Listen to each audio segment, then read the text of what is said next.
Bienvenue, on est dans cette nouvelle vidéo, la Minute MDB sur la chaîne YouTube du Cercle MDB, la chaîne YouTube de l'activité de marchand de biens. On va parler des conséquences que vous pourriez avoir si vous ne respectiez pas l'engagement de revente pris au moment de votre acquisition.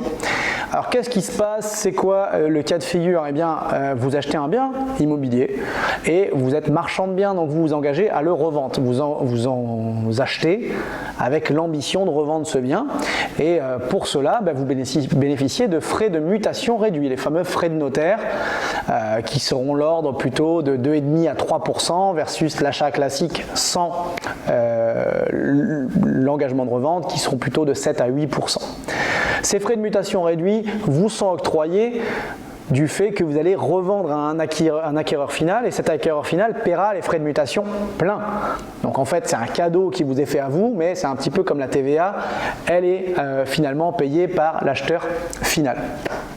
Donc vous allez bénéficier de cet engagement de revente et du coup de ces frais de mutation réduits, mais qu'est-ce qui se passe au bout de 5 ans? Vous n'avez pas revendu votre bien et pourtant vous avez bénéficié des frais de mutation réduits. Eh bien, on va se retrouver dans une situation où il va falloir régulariser ces frais de mutation réduits. Et donc, du coup, vous allez devoir payer le complément, la différence, à partir du moment où vous avez acheté.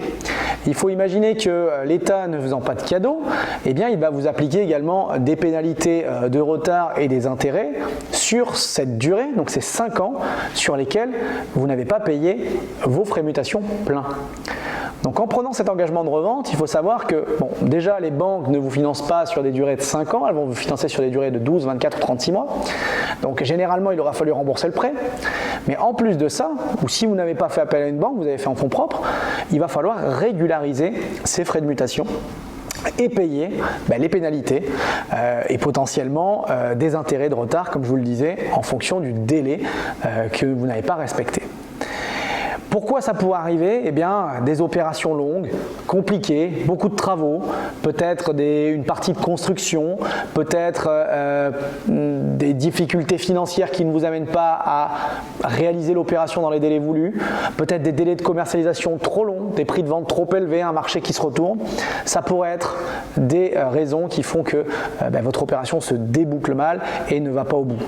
On avait vu également dans une précédente vidéo la possibilité que vous avez de racheter un marchand de biens, donc qui avait déjà pris l'engagement de revente, et admettons que vous ayez acheté à un marchand qui portait déjà l'opération depuis 3 ans ou 4 ans et qui avait pris et bénéficié des frais de mutation réduits, et il va se retrouver à vous redonner ce délai et du coup vous avez perdu les 3 ou 4 ans qu'il a déjà utilisés et vous il vous reste 1 an et donc vous pourriez être amené également dans ce cas de figure là à devoir régulariser ces frais. L'autre chose, si vous avez acheté un ensemble immobilier en bloc, il faut savoir que vous devez, et que vous le revendez à la découpe, il faut s'acquitter des frais de mutation où il faut avoir vendu pour au moins le montant de votre achat. Je m'explique. Admettons que vous ayez acheté un immeuble en monopropriété à 500 000 €. Vous avez prévu une marge de 100 000 €, donc une revente complète à 600 000. Donc achat 500, tout frais compris, et revente 600. On va prendre des chiffres assez simples. Et vous avez 6 lots de copropriété que vous allez revendre chacun 100 000 €. Vous arrivez au bout, par exemple si on est sur l'engagement de 5 ans, vous arrivez au bout des 5 ans et vous n'avez revendu que 5 lots. 5 lots, 500 000 €. Vous aviez acheté combien? 500 000 €. Vous avez donc finalement votre acheteur final à payer des frais de mutation sur la même assiette taxable. Il vous restera un lot et ce lot-là n'a pas besoin d'être vendu pour que vous respectiez votre engagement de revente. Qu'on soit clair, l'État fait un cadeau sur un montant, il faut que vous ayez vendu au moins le même montant à l'issue pour avoir respecté votre engagement de revente. Ce n'est pas le cas par contre, il y a une petite subtilité, si vous avez acheté déjà découpé avec une ventilation différente du prix pour chacun des lots. Dans ce cas-là, il faudra avoir vendu la totalité des lots sur les montants initiaux pour pouvoir respecter votre engagement de revente. C'est très important de connaître ça et d'avoir ça en tête.